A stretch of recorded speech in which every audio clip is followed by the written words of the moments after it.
Olá, boa noite. Sejam bem-vindos, bem-vindas a mais um episódio do Fala Mulher. Hoje teremos uma convidada que já é da casa, porque vocês já a conhecem. E para vocês que estão nos conhecendo pela primeira vez, nós somos o Fala Mulher. Um podcast que é para mulher, sobre mulher, mas os temas são de interesse para todos. A gente costuma dizer que aqui a gente espera que as mulheres falem. Mas através dessa plataforma, tem uma maneira de você falar sobre os temas que nós consideramos importantes. Curte, comente e compartilhe. Dessa forma, a gente espera alcançar mais pessoas com o conhecimento das pessoas que a gente convida para trazer para você. Eu sou a Audrey Braga e hoje continuamos com um tema do Agosto Lilás, que é contra a violência de gênero. Davina? Olá para você que está em casa, olá para as minhas colegas, assim, que tenhamos assim uma noite bastante instrutiva, eu acredito que será, com certeza. Nós estamos falando esse mês sobre o Agosto Lilás, como o Audrey falou, e sobre a violência, sobre mulheres, né, que estão sujeitas à violência doméstica. Só que hoje nós vamos falar sobre a mulher idosa, né? Nós vamos falar sobre a violência e o estelionato sentimental, afetivo, contra essas mulheres idosas. Só que eu estava observando, a gente quando fala de mulheres que estão em situação de violência doméstica, nós estamos falando de mulheres no sentido gênero. Só que quando a gente fala de mulher idosa, a gente está falando de um outro agravante. Sim. Não só pelo gênero, mas pelo etarismo. Quando eu falo etarismo, a gente sabe que o etarismo é qualquer preconceito de idade. Seja jovem, seja idosa, seja a criança, ou o que seja. Mas a gente vai usar o etarismo aqui para a idosa. Então, além dela ser mulher, dela sofrer violência por ser mulher, ela ainda sofre violência por ser idosa. E isso é muito sério para nós, né? Então, nós não podíamos deixar passar, até porque eu já sou uma idosa também, né? E... Segunda idosa da mesa. Então, nós já estamos vivenciando isso, inclusive na nossa casa, alguns comportamentos, né? Não de violência, mas de insinuações, brincadeirinhas, né, que acaba sendo outro tipo de violência também, mas eu queria deixar isso assim bem forte, que eu acho que vale a pena. Então, participe desse episódio, compartilhe com as suas amigas que você conhece, acho que vai ser muito bom. Vamos lá, vamos nos apresentar, mesmo já tendo vindo aqui, né? Isso. Olá, meninas, meninos. Muito obrigada, Audrey. Muito obrigada, Davina. Adorei vir aqui da primeira vez. E que legal que eu tô aqui de novo para a gente falar desse tema tão importante, que você tocou num assunto muito importante para muitas mulheres que estão nos assistindo. Porque o nosso padrão de considerar uma pessoa idosa no Brasil é a partir dos 60 anos. E o Brasil é o país que está tendo um envelhecimento mais rápido no mundo. Em 2030, a gente vai ser o 5º país com a maior população idosa do mundo. E você disse uma coisa muito interessante. Marcadores sociais. 2, gênero, questão de ser mulher, questão de ser idosa. Mas será que todas as mulheres e todas as pessoas idosas envelhecem da mesma forma? Será que a gente também não tem recorte de raça? Não temos também um recorte de gênero? Não também temos um recorte de orientação sexual, de origem? Será que a mesma pessoa do sul do Brasil, ela envelhece da mesma forma do que o norte do Brasil? Então, a gente tem muitas particularidades que a gente tem que analisar quando a gente pensa em saúde mental, em crimes, em tipos de violência, porque a gente não fala aqui apenas, a gente não vai conversar apenas sobre estelionato amoroso. A gente também tem a violência estrutural ligada às mulheres e às mulheres idosas, que são aquelas mulheres que são responsáveis pelos cuidados. Uhum. Quem são as mulheres hoje na política de cuidados? É a irmã, é a filha que tem que cuidar dos pais, às vezes tem um irmão com deficiência. Isso é uma violência estrutural que muitas vezes ela não casou, então ela tem que cuidar. Você não vê o filho tendo que cuidar muito dos pais. Então tem esse recorte de gênero também que impede com que ela mesma planeje o próprio envelhecimento. Hoje a gente vai falar aqui de como a gente evitar vários tipos de crime quando a gente planeja nosso envelhecimento. E eu não estou falando apenas de planejamento financeiro. Okay. Eu estou falando também de planejamento afetivo, que muita gente não se preocupa com isso. Então, isso leva a diversos crimes. E a gente tem crimes praticados pela família, crimes patrimoniais, crimes praticados por desconhecidos, crimes de estelionato amoroso, que são pessoas que se aproximam de você interessada no seu patrimônio. Então, a gente tem que promover cada vez mais reflexões para a gente aprender a não cair nesses golpes. Vou dar algumas dicas aqui para a gente ficar esperta e acho que vai ser uma conversa boa. Davina situou o tema de hoje, né, com os 2 tópicos bem importantes. E ela falou de estelionato amoroso, sentimental e tal. Aí eu queria começar, que é de um jeito que eu gosto de puxar com as crianças, né? O que é isso? O que é aquilo? Para a gente ir desenvolvendo e a criança montando o seu próprio raciocínio. Então, o que é o estelionato? Estelionato é um crime que vem da palavra estélio e que quer dizer camaleão em latim. É uma coisa que parece uma coisa e é outra coisa. E a gente se deixa levar no crime de estelionato, a gente pensa que é uma realidade e que, na verdade, não é isso que está acontecendo. E muitas vezes a gente percebe que é outra realidade porque a gente está desatento. Porque a gente quer muito acreditar numa realidade que não existe. Então, assim, por exemplo, você vai lá, vê uma promoção no Instagram. Eu já caí várias vezes, viu, gente? Sou delegada de polícia. Ou seja, acontece com todos. Acontece com todo mundo. Vou contar para vocês por quê. Porque eu queria acreditar que a bolsa que eu queria estava por R$200. E, na verdade, ela custava R$2.500. Então, assim, nossa, super promoção. Gente, existe isso? Não. Não. Mas eu queria acreditar. Sim. Existe uma pessoa que vai aparecer num cavalo branco, salvar a minha vida, eu não vou precisar mais fazer nada, vai me levar para todas as viagens? Existe isso? Não. Sim, claro que não. Não mesmo. Só existe. Outra coisa, gente, existe um bolo de chocolate todo suculento que não engorda. Não. Não, gente, não existe. Então, estelionato, quando... Então, são realidades que a gente quer acreditar. Por quê? Porque a gente está carente. É isso que eu ia falar. Por que a gente quer acreditar, né? Por que eu quero acreditar? Tem vários motivos, Davi. Porque a gente está carente.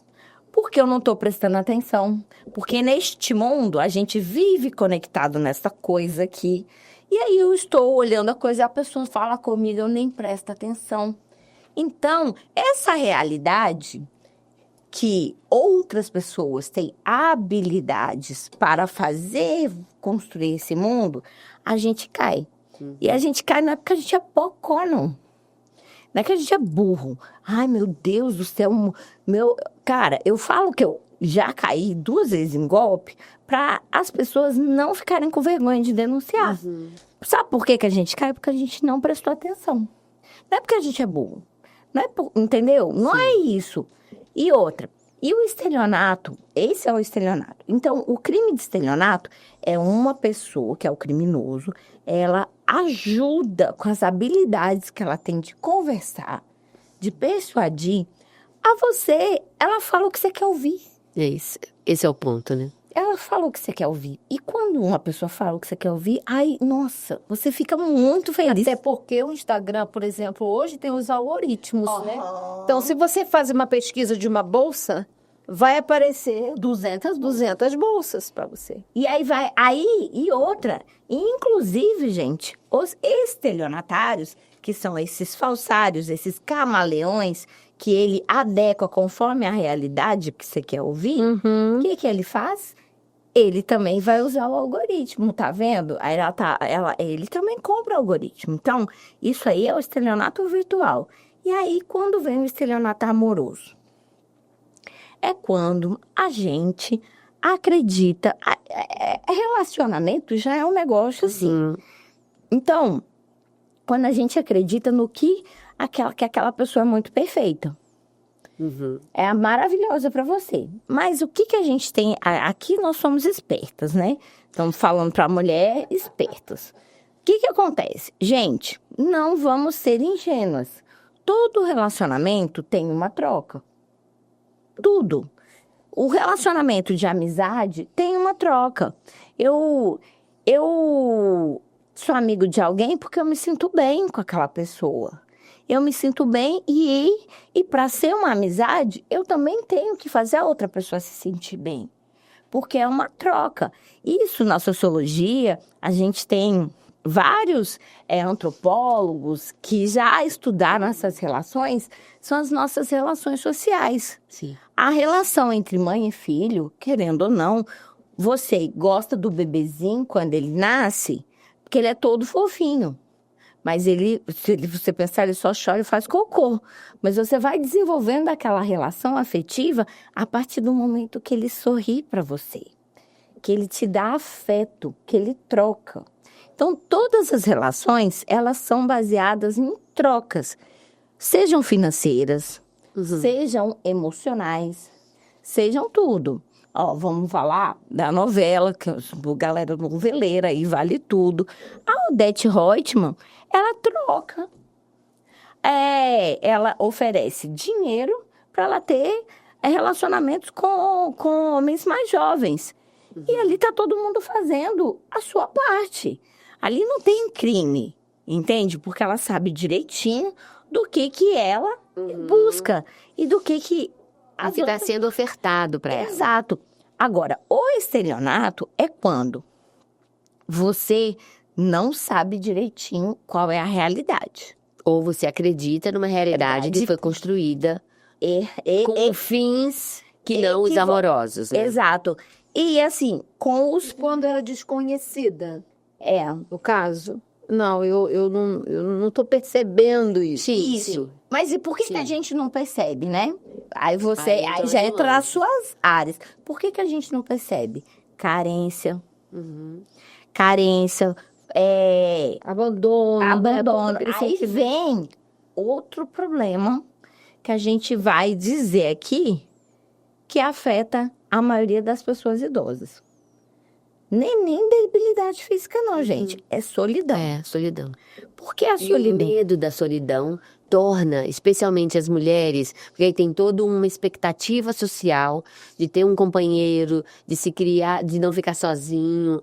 E o medo da solidão, reforçado também por essas questões sociais, aumentam vulnerabilidade. Eu acho que essa expectativa social pega muito, né? Pega. Como você é só, né? Como você é tão bonita, aí começa, né? Como você é só. Não, é uma opção. Ainda é difícil as pessoas aceitarem essa opção, né? Mas vamos voltar aqui. Mas isso é muito interessante, que essa expectativa social vai entrar em outro aspecto de outra violência que eu quero falar com vocês. Que é essa violência estrutural. Que a gente tem expectativas sobre mulheres e temos expectativas sobre mulheres idosas. Afinal de contas, por que a mulher idosa não pode ser uma mulher poderosa, sozinha? Não, ela tem que cuidar de alguém? Ela tem que... não. E outra, mulher idosa tem que ser religiosa. Você tem que ir na missa você tem que bater ponto da missa todo domingo ou no culto, porque, olha, e outra, você não pode se enfeitar, você não pode usar roupa curta, porque afinal de contas não é apropriado. Gente, desde quando isso são expectativas que são criadas de outras pessoas e a gente se adequa a essas expectativas. E quando eu falo da solidão, é isso que a gente tem que ter em mente, é o quê? Quem sou eu? O que eu quero da minha expectativa? Você vai querer um companheiro que não some, mas que subtraia da sua vida? Sabe, você dorme na sua cama, sozinha, espaçosa, feliz, aí você vai arrumar um companheiro, ainda mais já na maturidade, para você cuidar dele. Ok, a relação afetiva, ela tem essa reciprocidade. Mas será que compensa para você? Entende? Então, assim, são várias nuances. Foi para isso que você Foi se para preparou? isso que você Eu se achei preparou? muito interessante você falar desse preparo emocional no envelhecimento. Essa é a Esse é parte até mais... um tópico que a gente vai Que trazer a gente aqui, vai né? trazer aqui sobre isso. Mas eu achei muito interessante você abordar nesse contexto, que é uma forma, enquanto a gente se planeja, enquanto a gente trabalha as nossas expectativas, é uma forma da gente se proteger, porque a gente sabe o que a gente quer. Exatamente. A melhor forma, pessoal, da gente se proteger para não cair em crimes é saber o que eu quero. Eu não cairia no crime da bolsa se eu soubesse realmente que eu queria a bolsa, entende? Que eu queria aquela bolsa e eu saberia quanto ela realmente custa, entendeu? Sim. E uma coisa muito importante, a gente fala assim, envelhecimento. Vamos pensar hoje no envelhecimento, porque a gente tem que fazer um planejamento financeiro. Como que vai ser minha aposentadoria, sei lá, o INSS sozinho não dá conta, então tem que fazer uma previdência complementar. Isso é importante, mas mais importante é a gente fazer um planejamento afetivo da nossa vida.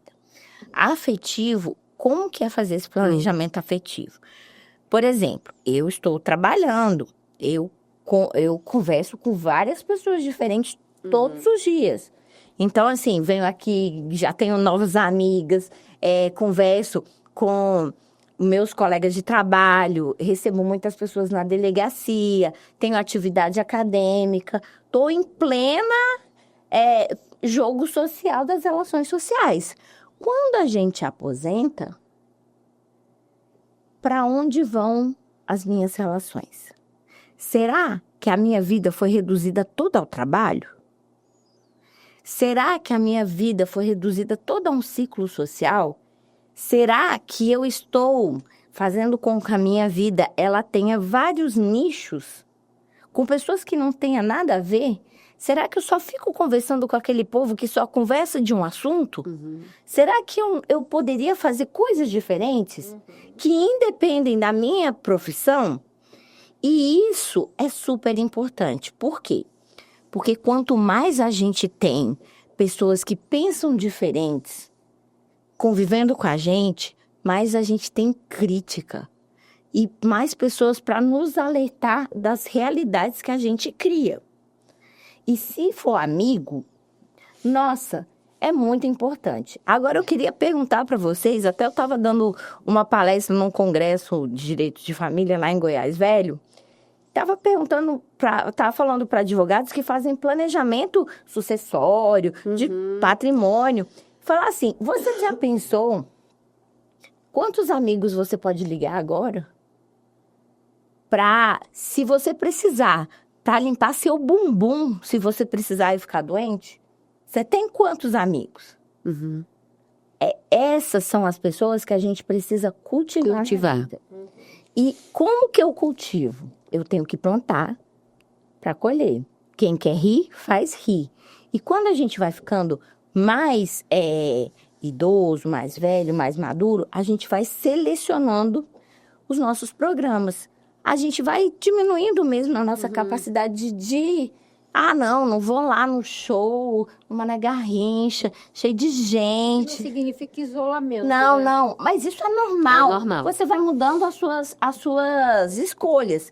Então, quando a gente tem mais energia, eu sugiro e convido à reflexão a gente buscar ter mais grupos diversos de pessoas. Por quê? Porque algum desses grupos, em algum desse lugar, vai sair gente que vai ser meu parceiro no futuro. Parceiro pode ser afetivo, pode ser um parceiro de amigo. E assim, em golpe de estelionato, até eu criei um mnemônico, porque eu sou de Minas, acho que vocês já perceberam,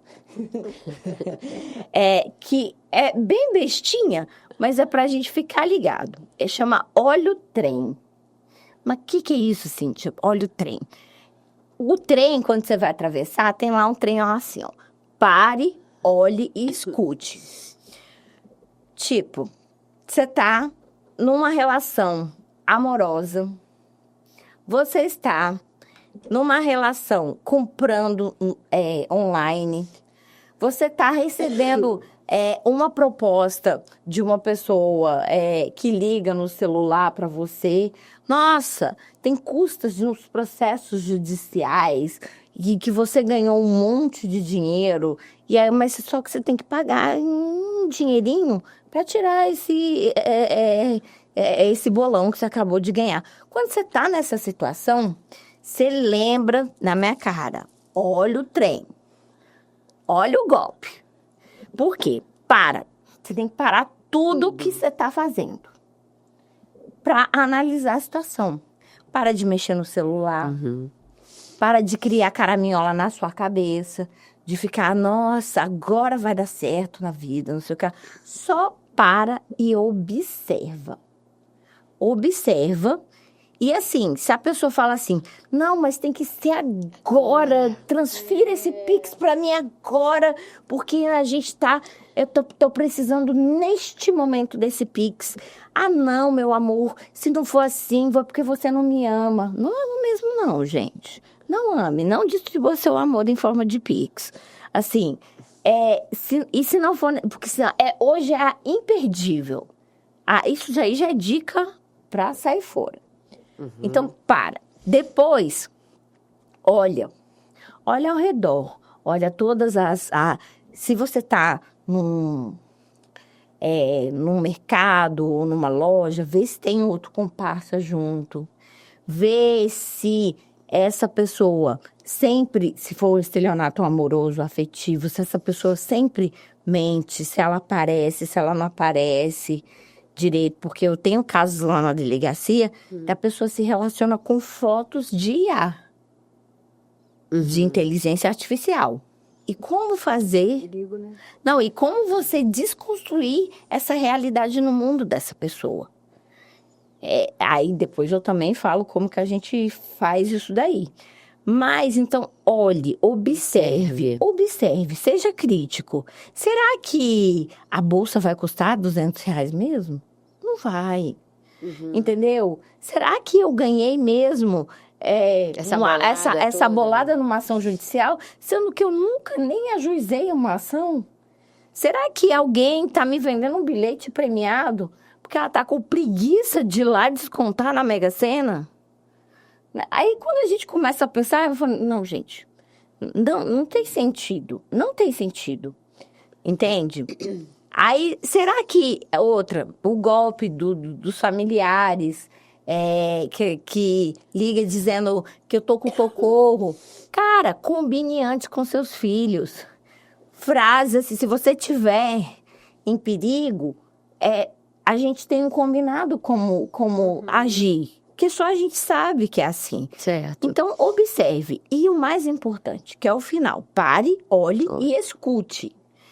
Escuta. Seja humilde. Seja humilde para ouvir. Gente, muitas vezes a gente tem vergonha de contar para as outras pessoas que a gente passou por uma situação, ou está passando por uma situação pra sair, né? E precisa de ajuda para sair. Isso é muito importante. Escute. Por isso que é importante você ter sua amiga da ginástica, seu amigo da música, seu amigo da dança, sabe? Você tem que ter várias atividades para você falar com as pessoas, sabe por quê? Porque isso é uma situação muito comum. Então, se não foi comigo, foi com você. Eu acho que essa questão da vergonha, eu já vivi, assim, com algumas colegas, muito dentro da situação. Elas já contam, rindo, assim, eu tô até com vergonha de contar. Entrei num golpe de um comprimido que eu comprei, que eu pago 300 e pouco, estava R$40 na internet. Aí, quando veio um outro documento dizendo que estava preso no correio, que agora está se falando sobre isso, né? Essa fraude do correio, que eu tinha que pagar mais tanto porque estava preso no correio. Aí ela se ligou e falou assim, peraí que eu vou ligar pro meu filho. Na mesma hora. Aí ligou pro filho, o filho, é golpe, né? Mas assim, nós, depois de uma certa idade, a gente... Há um receio dessa vergonha, Sim. né? De falar sobre isso, né? Eu entrei nessa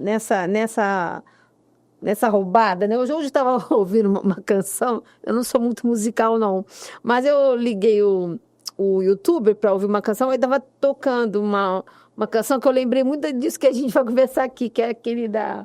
É um pagode, não era amor, era cilada. Não era amor, era cilada.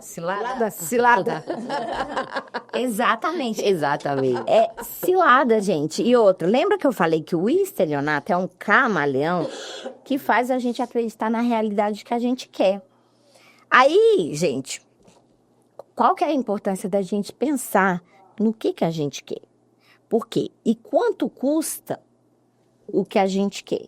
Não é de dinheiro só, não. Porque relações de amizade sinceras custam muito. Vocês são amigas porque vocês regaram a amizade de vocês durante anos. E isso custa. Tudo que é valioso custa. Custa tempo, custa afeto, custa dinheiro. Então, a gente tem que planejar o que a gente quer para o que custa. Uma relação de companheirismo afetiva, seja homo, heterossexual, ela custa. E ela custa muito tempo de confiança. Então, não é porque conheceu uma pessoa agora que você já vai começar a emprestar dinheiro. Não é porque conheceu uma pessoa agora que você já chama essa pessoa para ir morar na sua casa. Entende? Então, a gente tem que saber assim, olha, fala lá, acho que é só no dicionário lá que falam que trabalho, que sucesso vem antes de trabalho, isso não existe. Então, para a gente ter sucesso, tem que ter esforço. E as relações, elas demandam esforço. As relações afetivas, amorosas, todas as relações demandam esforço. Então, assim, não é coisas que caem do céu. A gente gostaria, a gente foi educada, infelizmente, com os filmes da Disney, né? Que fala que, meu Deus, assim, vai aparecer um príncipe que vai me salvar. Mas não, existe príncipe? Já existiu na sua vida? Não. Já existiu na sua? Nem na minha. Digo que você quer um príncipe num cavalo branco, às vezes só vê um cavalo, né? O príncipe não vê, né? Não, e às vezes o cavalo tá valendo mais do que o príncipe, né? E que venha pelo menos o cavalo. Porque às vezes dócil, né? O cavalo é mais dócil, muitas vezes. Às vezes, ele vem com o príncipe e ainda leva seu carro. E aí entendeu? Aí só complica a vida. Ele só complica a vida. Complica a vida. Então, essa questão, isso aí das relações afetivas. Outra coisa também que eu gostaria de trazer aqui, a gente falou no último podcast, foi da violência doméstica, do ciclo da violência doméstica, que é muito difícil a gente perceber. Eu tenho colegas da polícia, eu conheço juízes, eu conheço promotoras que são vítimas de violência doméstica e que, inclusive, colegas que trabalham e trabalhavam na DEAN. que trabalham o dia todo com violência doméstica e caiu no ciclo da violência doméstica. E o ciclo da violência doméstica ele se deve também às nossas expectativas de relacionamento. A ideia da lua de mel, a ideia de que eu vou salvar aquela pessoa, porque afinal de contas é muito importante ser da psicanálise, né? A gente tem aquele triângulo que fala do agressor, do salvador e da vítima. E qualquer uma dessas posições, ela é uma posição que dá prazer. Porque se eu sou a pessoa que salva a outra, nossa, eu sou a Mulher Maravilha no mundo.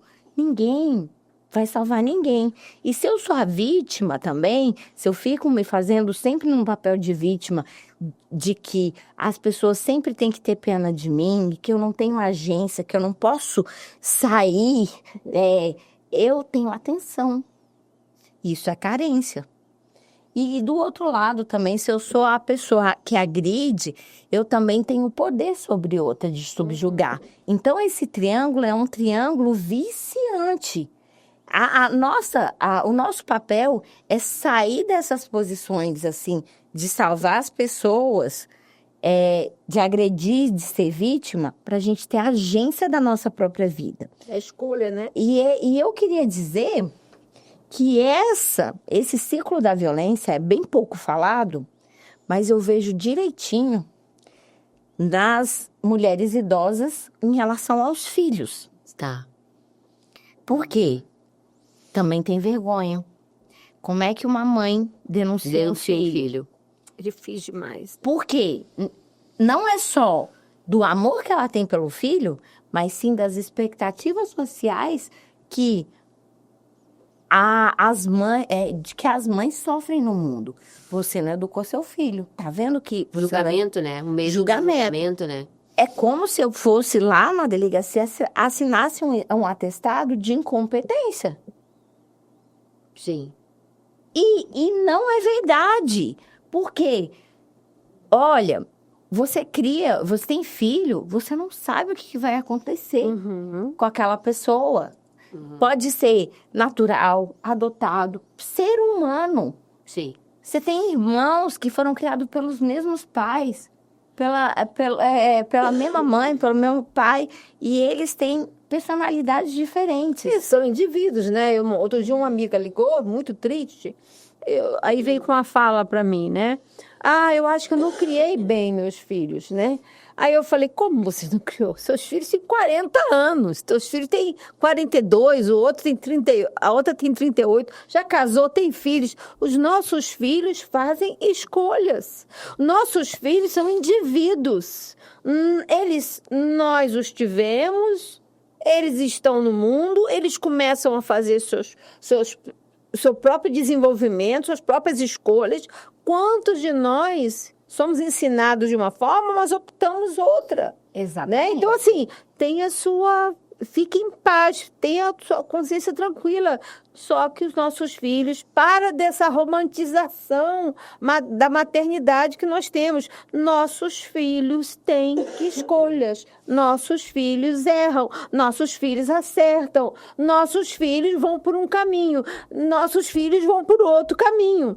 Né? E essas expectativas que a gente levanta, que na realidade é essa expectativa que você fala estrutural, que eles esperam, né, que os meus filhos sejam o sumo da perfeição. Na verdade, acho que começa que as mães esperam isso, né? Nós mulheres esperamos isso. Porque ao não esperar, o julgamento começa já daí, né? Você não espera isso, você não deseja isso para o seu filho.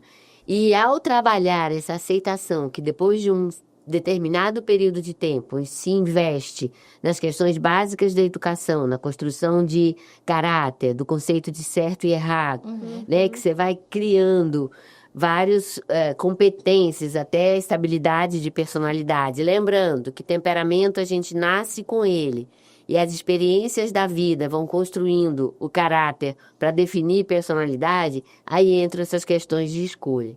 Mas entender que nesse percurso, quando chega nas tomadas de decisão, cada um vai escolher o seu próprio percurso, esse é um trabalho que é muito difícil É muito difícil. para o cérebro feminino. Né? Entender, fazer isso de uma forma pragmática. Olha, eu fiz até aqui o que eu pude. Daqui para frente não é mais, eu não tenho mais gerência sobre isso.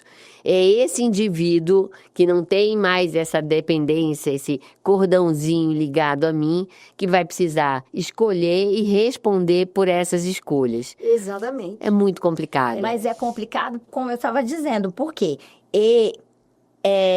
eu quero ser a mãe perfeita. E, afinal de contas, eu quero salvar o meu filho. Nossa, pobrezinho, fez uma péssima escolha. Sim. Ele tem que arcar com as consequências. Isso é ser adulto. Entende? E aí, o que acontece? Olha, eu sou a vítima. No caso, olha, e assim, olha como ele me trata e eu dei tudo para ele. E às vezes... Esse, às vezes, é um grande equívoco. Exato. O equívoco é exatamente Exatamente. Exato. E assim, é como você falou, a gente tem que ter, já que a gente está falando do mundo da realidade, do mundo da expectativa, hoje aqui no podcast, a gente tem que ter, noção de o que é ser mãe, do que é ser uma companheira, do que é ser uma filha, do que é você ser uma irmã, qual é o seu papel e o seu nível de responsabilidade. Porque assim você se blinda afetivamente para você não ser explorada e não cair em golpes. Eu acho que uma das coisas que, por exemplo, eu me vi, eu não tive dificuldade com a solidão, né? Hoje eu vivo sozinha, já tem 15 anos, na minha casa. Tem a minha família, que é uma família estendida, mas eu sou o meu núcleo, né? Eu sou uma família. E eu vivo sozinha, moro sozinha, eu gosto de ficar sozinha. Mas eu me peguei uma vez em algo que eu poderia cair numa armadilha sem perceber, assim... bem sutil. Não que eu ia cair numa armadilha, mas aquilo ali abriria uma porta para que eu vou dar o meu exemplo para você que está em casa. Teve um dia que eu saí com umas amigas, de lá resolveram ir para outro lugar. Vamos para a casa da fulana, porque lá a gente fica lá e a gente dorme lá, vamos fazer uma noite da camisola, eu empresto minhas camisolas. Eu me peguei, Audrey, assim, eu tenho que falar com alguém? Eu tenho que dar uma satisfação para alguém? Eu me peguei nisso. Eu não preciso dar satisfação para ninguém. Mas eu parei, falei, não, mas acho que não dá para eu ir para a sua casa. Aí uma delas falou assim, pois como? Aí essa amiga que você fala, né, que você acabou de falar, que te chama, né, te saca, né, para a realidade, falou assim, mas como você não pode ir? Por quê? Não, porque... Por quê? Aí a gente empaca. Aí brincaram comigo. Você tem um bebezinho? Você tem um nenenzinho em casa? Você tem... Eu falei, não tenho nada em casa. Deixou o gás ligado? Aí brincaram, né? Aí eu caí em si. Eu falei, gente, é uma armadilha. Porque você, como mulher, está acostumada a dar satisfação. Né? Você sempre tem que dar uma satisfação a alguém. Tipo assim, será que eu teria que ligar para minha filha e dizer, daqui eu vou para tal lugar? Eu falei, não, eu não preciso disso. Né? Eu estou dando esse exemplo porque é real. É estrutural. É como se fosse um chip que coloca na nossa cabeça e a gente não consegue pensar diferente. Fui para casa da minha amiga, fizemos a noite da camisola e só vim embora no outro dia, foi ótimo. Não, isso é muito importante. E, gente, o que eu acho mais legal aqui no Fala Mulher é que a gente, assim, não tem regra. A gente tem que aprender a refletir e a se questionar. Questionar a partir da crítica. Da crítica, assim, por que não? Até tem eu escrevi um texto, eu sempre viajei bastante, E aí eu era jovenzinha, e aí a minha primeira vez que eu viajei para fora do país, eu escrevi um texto sobre o porquê viajar. E aí eu desenvolvi uma teoria. Na viagem, a gente está fora das expectativas das pessoas do nosso ciclo, que está perto da gente. Tipo, eu tô fora do que a minha mãe vê, do que meu pai vê, do que meus amigos veem. Então, eu posso ser outra Cíntia. Lógico que eu não vou mexer com coisas ilícitas, ilegais e me colocar em risco. Isso. E aí eu falo assim, olha, aí eu desenvolvi a ideia do porquê não. Como que é o negócio do porquê não? Se eu tenho uma coisa muito interessante que eu nunca fiz na vida, que eu estou nessa viagem, estou fora de jurisdição, estou fora da minha língua, estou fora da minha zoninha de conforto ali. Se aparecer qualquer coisa diferente, legal, por que não? Eu vou me colocar em risco? Eu vou em risco de saúde, em risco financeiro? E aí, se eu em 30 segundos eu não conseguir responder isso, igual a sua camisola, o porquê não, eu vou lá e faço. Não me arrependi e todas as minhas viagens são assim. Ué, por que não? Porque eu não posso fazer. Entende? Então, assim, lógico, a gente olha o trem, olhe e escute. E escute você mesma e sempre procure ter outras amigas e conversar com muitas pessoas. É muito importante você escutar outros podcasts, ver filmes, ver outras experiências, porque a gente vai lembrando, olha, aconteceu isso daquela forma, a gente vai lembrando e a gente vai sendo crítico da nossa vida, porque a gente é que escreve a nossa história.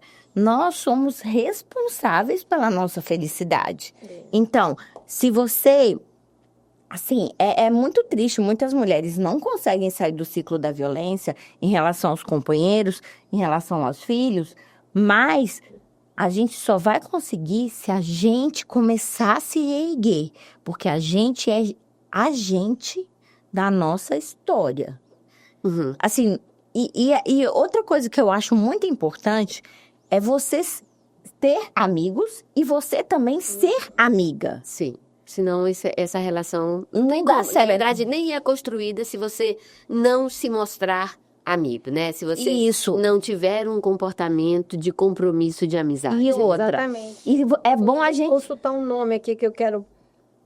Continua. E a gente tem que aprender a não ter medo de contestar os nossos amigos de uma maneira amorosa. Você não precisa falar que não concorda, não precisa ser rude, mas fala assim, olha, Audrey, você acha que nessa sua atitude, você não poderia refletir melhor sobre esse aspecto e esse aspecto?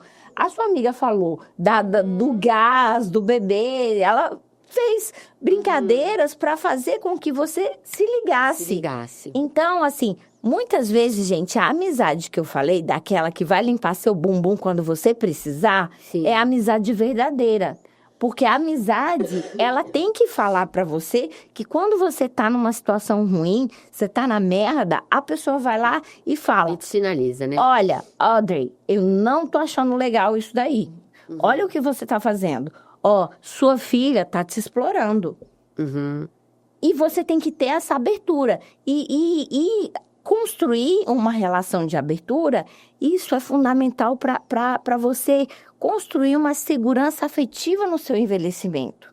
Se eu posso falar isso com qualquer dos meus amigos, eu tenho essa abertura, gente, eu posso crescer na vida. Isso é muito importante. Sim. A gente não ficar numa torre de marfim. E é muito importante, porque amigo que é amigo, não deixa você cair na esparrela. Pelo menos vai tentar.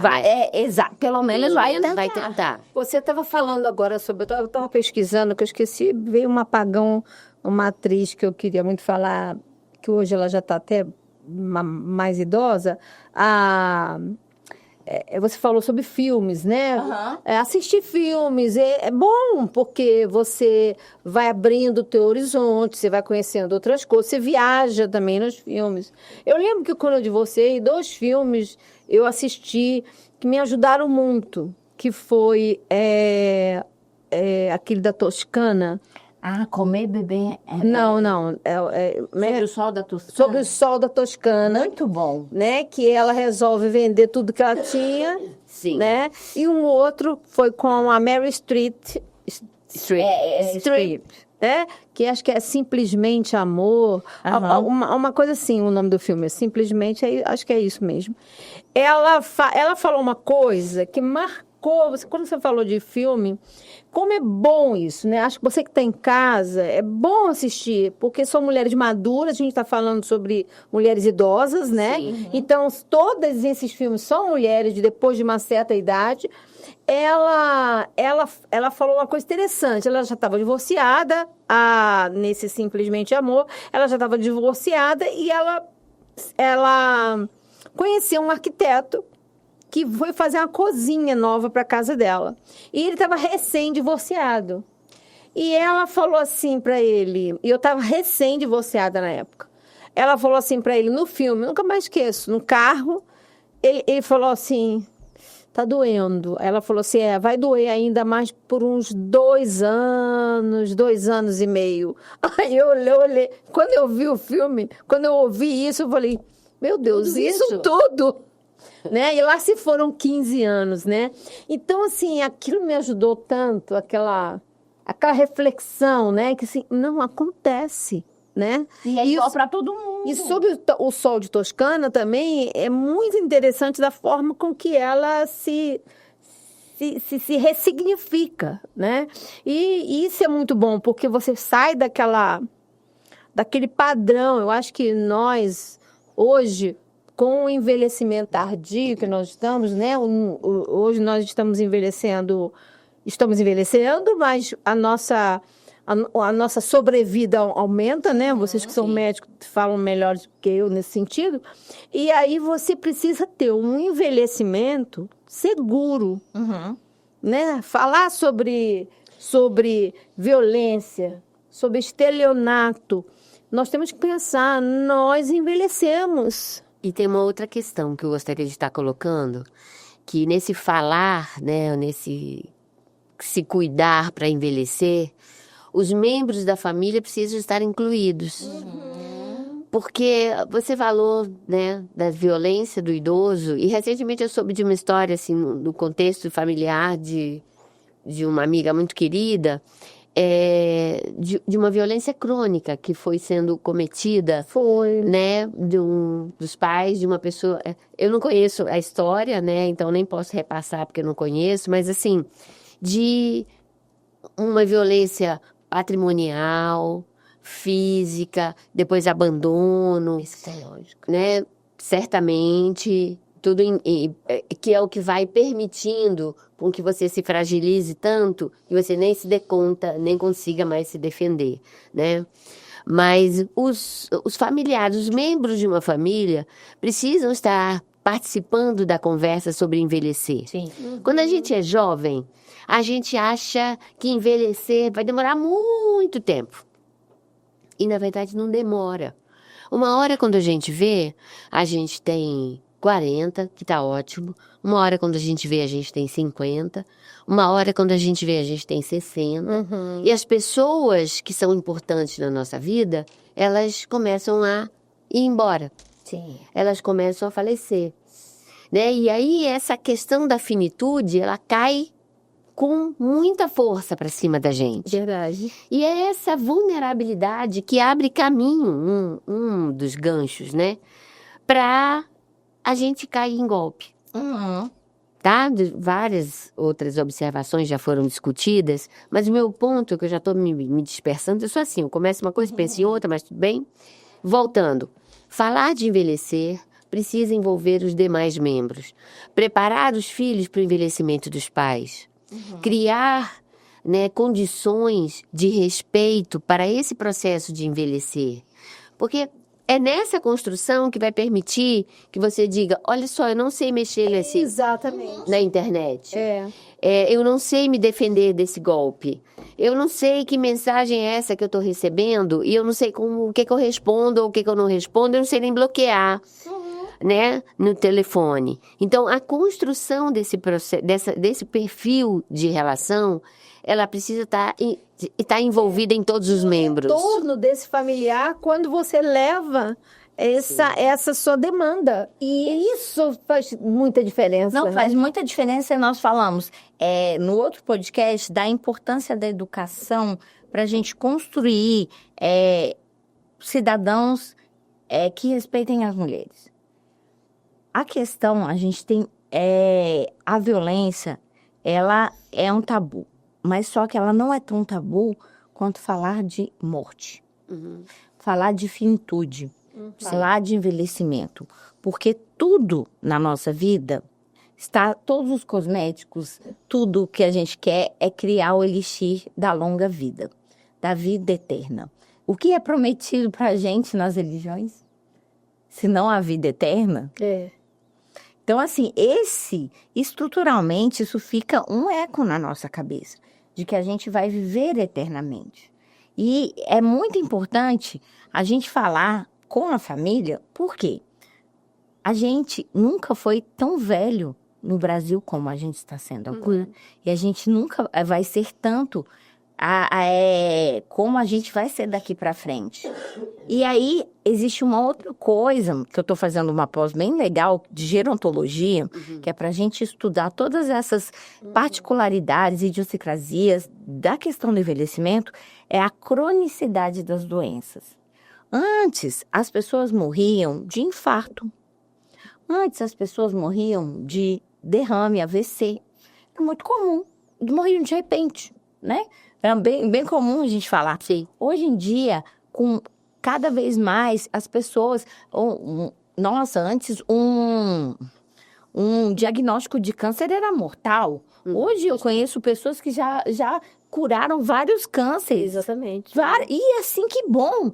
E é o que eu estou falando. E a gente está passando pela cronicidade das doenças. Aí, o que vai acontecendo? A gente tem que cuidar muito também da mente. Sim. Porque vem o Alzheimer, que é o quê? O esquecimento. Que ele também, a gente tem que trabalhar isso. Então, os próprios filhos não estão dando conta de cuidar dos pais que estão envelhecendo e vivendo 15, 20 anos, às vezes, a mais com alguma dependência. Sim. E muitos deles, nossa, eu tenho clientes lá na delegacia que têm 106 anos e super que malham, que estão melhores do que muitas pessoas assim que eu conheço. Então, quer dizer que a gente tem essa diversidade do envelhecimento e a gente tem essa cronicidade das doenças que a gente está vivendo mais. E a gente não fala nas escolas. E aí entra a intergeracionalidade, né? Exato. Que são os jovens, as crianças, os adolescentes. Eu tenho uma mãe com Alzheimer de 90 anos de idade. E eu envolvo os meus netos nas atividades. O aniversário da sua avó, da sua bisa. Vamos lá, vamos visitar, o que acha? A que dia? Esse dia não dá, tudo bem, então vamos em tal dia. E é tão bom quando há essa intergeracionalidade, né? Isso faz diferença, até para poder compreender esse envelhecimento, né? E hoje a gente está numa geração assim, tão rápida, que a gente não está tendo muito tempo para refletir, porque a gente recebe muitas informações. A gente tem a chamada geração sanduíche. Vocês sabem o que é a geração sanduíche? A geração sanduíche é aquela que está emparedada. Ela tem filhos pequenos e ela tem pais idades. E ela fica ali emparedada, porque tem que trabalhar, cuidar dos filhos e cuidar dos pais. Sim. E aí essa geração sanduíche não consegue fazer esse planejamento patrimonial para o próprio envelhecimento.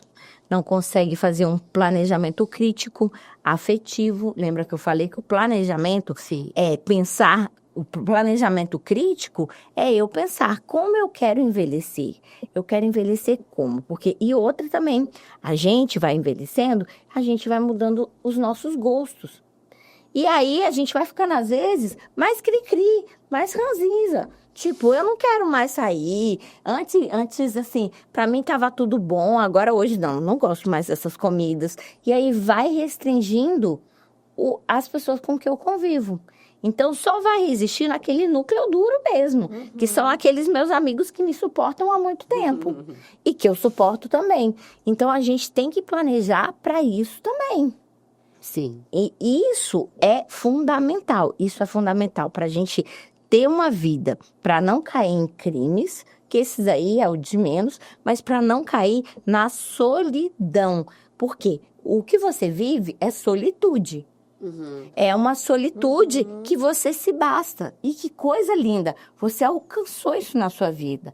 E isso também não me impede, por exemplo, de um carro que a bateria acabou, eu ligar para um filho e dizer, eu acho que a bateria acabou, você poderia me orientar?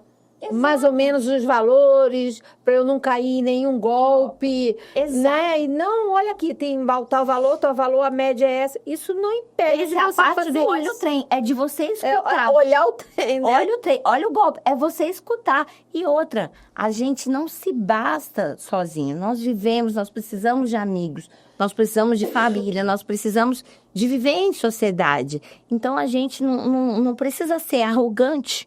Sim. Disso. E também não precisamos ter vergonha.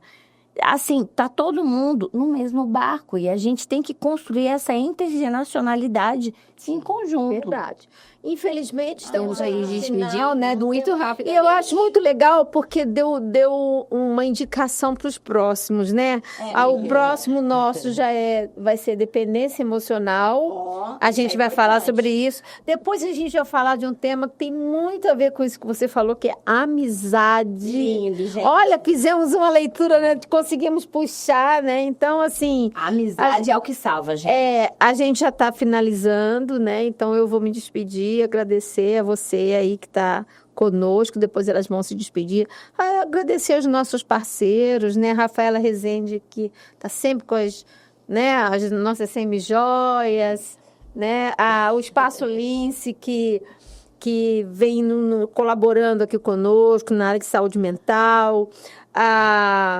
Agora a Kate Oliveira, né, que faz os nossos madeixas, né, cuida de nós. Então, assim, que é o Espaço Kate, né? Assim, é muito bom a gente já começar a abrir esses espaços, né? Muito legal. Então, muito obrigada por você ter nos ouvido até hoje e compartilha, que eu acho que isso é um tema muito bom, né? Vamos nos despedir, Cíntia? Isso. Muito obrigada pela oportunidade. E outra, a gente falou de assuntos bem pesados, mas de uma maneira leve. E assim, e a gente não tem resposta pronta. A gente precisa desenvolver as nossas habilidades de crítica. Porque quando a gente vai ficando ligado, aí não tem camaleão que te pegue. Olha o trem. Olha o trem. Repete aí. Parem, olhe e escute. E o cavalhão também eu achei o máximo, né? Não, parece que é, mas não é. Não é. Parece. Não era amor, era. Não era amor, era cilada. A gente sorri, a gente ri, a gente brinca, mas o assunto é sério. É verdade. E não é por fazermos isso que a gente desmerece o assunto. Porque é por fazer isso que a gente consegue levar os assuntos tão a sério como a gente leva. Até o próximo. Até mais.